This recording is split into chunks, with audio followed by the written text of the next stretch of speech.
Fadhal.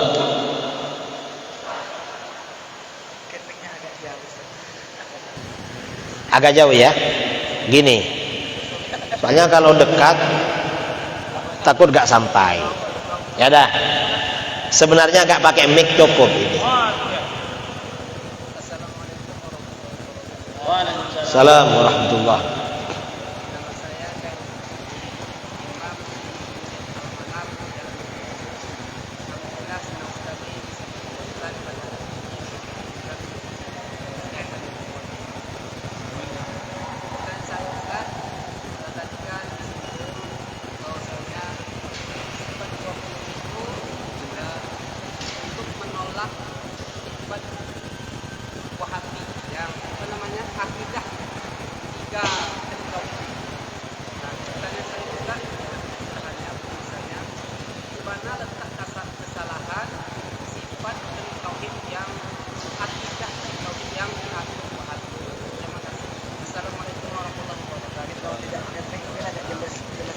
Terima kasih ya. Di mana letak kesalahan tauhid 3 Wahabi? Lebih jelas gini ya. Soalnya biasa gini. Ini mic-nya bagus ini. Makanya nggak perlu terlalu dekat. Tauhid 3 Wahabi.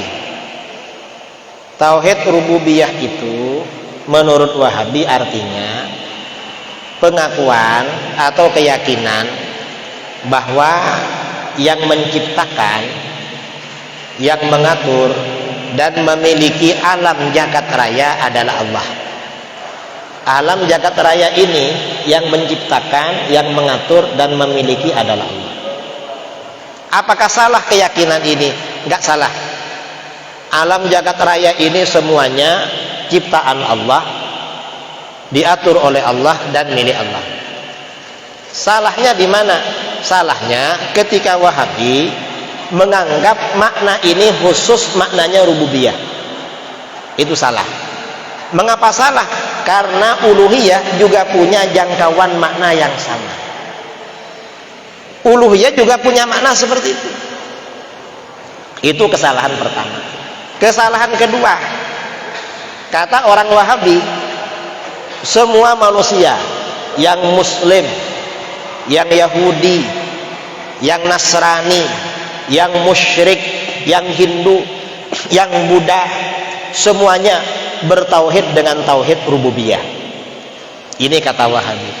Menurut kita gak benar. Orang musyrik gak bertauhid rububiyah. Mengapa gak bertauhid rububiyah? Orang musyrik itu ya, orang musyrik itu hanya beriman kepada sebagian rububiyah Allah. Sebagian yang lain orang musyrik gak beriman. Apa contohnya? Seperti kebangkitan dari alam kubur. Orang musyrik gak percaya. Makanya di dalam surat Yasin, orang musyrik bertanya, "May yuhyil 'idhama wa hiya ramim." Orang musyrik mengambil tulang-tulang orang mati yang sudah lama, lalu di depan Rasulullah tulang-tulang itu diremukkan dengan tangannya. Muhammad, apa Tuhan bisa menghidupkan tulang-tulang ini? Sudah hancur gini. Artinya apa?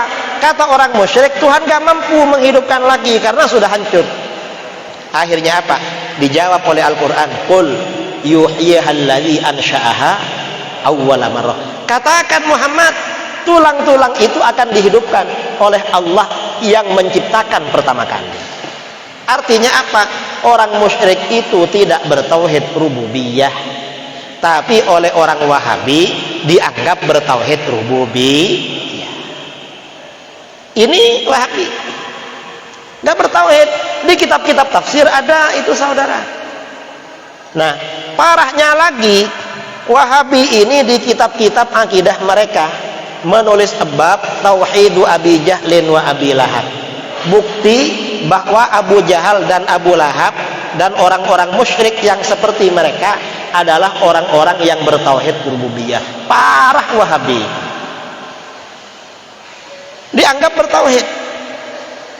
Karenanya sumber ajaran tauhid rububiyah uluhiyah itu sumbernya dari Abu Jahal dan Abu Lahab. Karena Wahabi sangat mengagumi tauhidnya Abu Jahal dan Abu Lahab. Di kitab-kitab Ahlus Sunnah dari dulu gak ada keterangan kalau Abu Jahal dan Abu Lahab bertauhid, kecuali di kitab Wahabi. Di dunia Islam ini yang menganggap Abu Jahal dan Abu Lahab bertauhid itu cuma Wahabi, saudara. Mereka kagum dengan Abu Jahal, Abu Lahab. Itu tauhid rububiyah. Nah, dan ini kata Wahabi, Abu Jahal dan Abu Lahab tauhid rububiyahnya lebih mantap daripada umat Islam yang bertawassul. Lebih kuat, lebih mantap. Di dalam kitab-kitabnya Wahabiyah, dalam kitab Wahabi berjudul Kaifa Nafhamut Tauhid, karangan Ahmad Bashmil, kata dia, ajibun wa gharib ayyakuna Abu Jahlin wa Abu Lahabin aktsara tauhidan lillah wa akhlasa imanan bihi minal mu'minin minal muslimin alladzina tawassaluna bil awliya was salihin.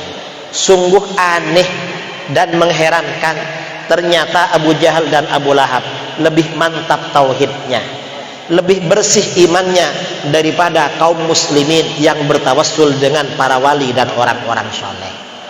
Artinya apa? Dalam keyakinan Wahabi, Abu Jahal dan Abu Lahab levelnya lebih tinggi daripada umatnya Rasulullah yang bertawassul. Dan yang bertawassul ini sejak masa sahabat, saudara. Berarti sahabat-sahabat yang bertawassul derajatnya di bawahnya Abu Jahal dan Abu Lahab itu. Ini Wahabi. Ini tauhid rububiyah, tauhid rububiyah. Lalu tauhid uluhiyah. Tauhid uluhiyah itu apa? Uluhiyah itu katanya, kata Wahabi, pengakuan bahwa ibadah itu hanya dilakukan kepada Allah. Gak boleh beribadah kepada selain Allah. Apakah salah ini? Gak salah. Beribadah itu memang hanya kepada Allah. Salahnya di mana? Wahabi mengkhususkan makna ini pada uluhiyah saja, itu salah. Mengapa? Karena rububiyah juga punya jangkauan makna yang sama. Dua makna ini sama-sama miliknya rububiyah uluhiyah, bukan milik salah satunya. Ini salahnya. Yang kedua, masalah uluhiyah, Wahabi ini mengartikan ibadah lebih luas daripada yang semestinya. Kalau para ulama dulu, ibadah itu artinya ghayatul khudu' wat tadallul, puncak dari ketundukan dan kerendahan diri. Karena ibadah itu artinya puncak dari ketundukan dan kerendahan diri, maka ibadah hanya bisa dilakukan kepada Allah. Sedangkan tawassul, istighatsah, tabarruk dengan nabi dan wali itu tidak termasuk ibadah. Mengapa? Karena itu bukan puncak ketundukan dan kerendahan diri, tapi itu masuk bagian dari wasilah. Diperintahkan di dalam Al-Quran, ya ayyuhalladzina amanu taqullah wabtaghu ilaihil wasilah. Nah, ini tujuannya. Mengapa Wahabi mengartikan ibadah lebih luas daripada pengertian dari ulama-ulama dulu? Tujuannya apa? Dengan tauhid rububiyah uluhiyah ini, Wahabi punya kepentingan mengkafirkan, mensyirikkan mayoritas umat Islam yang bertawassul, beristighatsah, bertabarruk dengan nabi dan wali. Alasannya apa? Melanggar tauhid uluhiyah. Tauhidnya hanya sebatas rububiyah saja, dan itu pun tauhid rububiyahnya levelnya di bawah Abu Jahal dan Abu Lahab. Itu ajaran Wahabi. Dan Wahabi ini mensyirikkan orang yang bertawassul. Itu caranya dengan mengambil ayat-ayat yang turun mengenai orang-orang musyrik, lalu diterapkan kepada orang-orang beriman. Kata sahabat Abdullah bin Umar dalam riwayat Bukhari radhiyallahu anhuma, Abdullah bin Umar berkata tentang ciri-ciri orang Khawarij. Ciri-ciri orang-orang Khawarij, intalaqu ila ayatin nazalat fil mu'minin nazalat fil musyrikin fahamaluha 'alal mu'minin.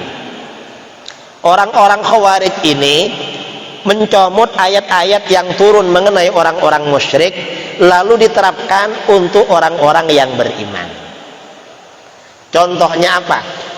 Wahabi ini mengkafirkan orang yang bertawassul, bertabarruk, beristighatsah pakai ayat Al-Qur'an. Ayat yang dipakai mana? Misalnya ayat wa qalu ma na'buduhum illa liyuqarribuna ilallahi zulfa.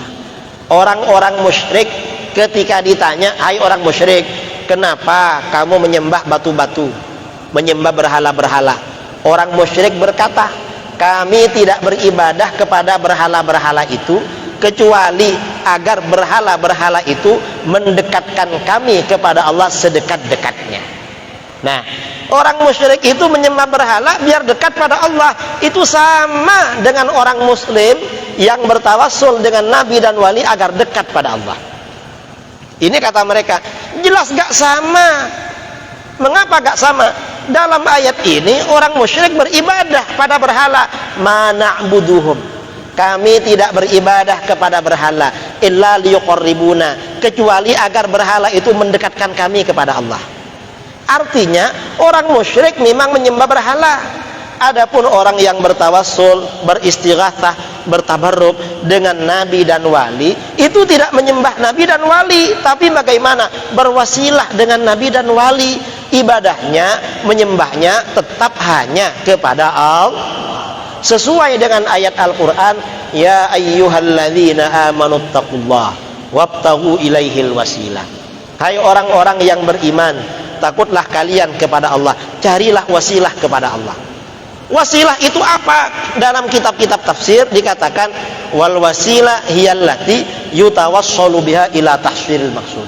Wasilah adalah apa-apa yang mengantarkan kita, menghasilkan kita pada tujuan kita. Itu wasilah namanya. Saya dari Surabaya ke Pekanbaru, kalau jalan kaki kira-kira berapa jam? Nggak tahu. Karena ingin cepat naik pesawat. Pesawat kalau langsung Surabaya Pekanbaru 2 jam. Kalau transit di Jakarta ke Jakarta 1 jam 15. Dari Jakarta ke sini 1 jam 30 menit. Nah, pesawat ini namanya wasilah. Pelantara. Kita ini berdoa kepada Allah, doa kita dikabulkan. Cuma nyampenya pada kita lambat. Mengapa? Banyak dosanya. Ada orang minta mobil Alphard pada Allah, diterima. Cuma diterima setelah dia hampir mati, anaknya mampu beli Alphard. Dia naik mobil sudah tidak kuat. Wah, ini doa yang dulu masih muda jadi imam. Minta apa saja dikabulkan oleh Allah. Ya macam-macam. Kalau ingin cepat pakai wasilah. Wasilah itu apa saja? Asmaul husna wasilah. Di dalam Al-Quran, walillahil asmaul husna fada'uhu biha. Amal soleh wasilah. Wal amalus salihu yarfa'u. Kemudian bertawassul dengan nabi dan orang soleh wasilah. Dalam Al-Quran, wa kanu min qablu yastaftihuna 'alal ladzina kafaru falamma ja'ahum ma 'arafu kafaru bih. Al-Quran, beristighatsah, bertabarruk, bertawassul dengan nabi, orang soleh wasilah. Dasarnya mana? Dalam kitab-kitab hadis. Hadis-hadisnya sahih. Dan itu banyak, itu wasilah. Wasilah seperti ini oleh Wahabi disyirikkan, dikafirkan dengan alasan melanggar tauhid uluhiyah, dan tauhidnya sebatas rububiyah, itu pun rububiyahnya di bawah levelnya Abu Jahal dan Abu Lahab. Ini Wahabi saudara. Ini akidah Wahabi. Kemudian tauhid asma wa sifat. Tauhid asma wa sifat ini kontra sifat 20. Kontranya di mana? Kalau ditanya alamat Tuhan di mana? Di Arasy. Dalilnya Ar-Rahmanu 'alal arsy istawa. Ini namanya tauhid asma wa sifat. Kalau sifat 20, alamat Tuhan di mana? Qiyamuhu binafsihi. Gimana dengan Ar-Rahmanu 'alal arsy istawa? Istawa ulama salaf mengartikan secara tafwid. Tafwid itu artinya apa? Hanya Allah yang tahu maknanya istawa. Imam Ahmad bin Hanbal ketika ditanya istawa, beliau menjawab istawa kama akhbar, la kama yakhthuru fi qalbil bashar. Allah beristiwa seperti yang dikabarkan, tidak seperti yang terlintas dalam pikiran manusia. Kalau ulama khalaf kebanyakan melakukan takwil, wastiwa'uhu istila'uhu wa qahruhu. Istiwanya Allah itu adalah Allah menguasai dan mengendalikan arasy. Ini bedanya sifat 20 dengan tauhid asma wa sifat. Tauhid asma wa sifat ini saudara, kalau diterangkan perlu waktu 2 jam. Kita yang menerangkan poin-poinnya aja. Kalau ingin lebih jelas kesalahan tauhid asma wa sifat, cari di video-video saya. Ada sama bukti-buktinya dari Al-Quran, hadis, perkataan ulama salaf itu. Lengkap dengan kitab-kitabnya, bisa dicari di situ. Kalau nggak tahu caranya cari, nanti saya kasih linknya. Saya cari linknya, saya kasihkan. Tengok di situ. Bahaya tauhid rububiyah uluhiyah itu.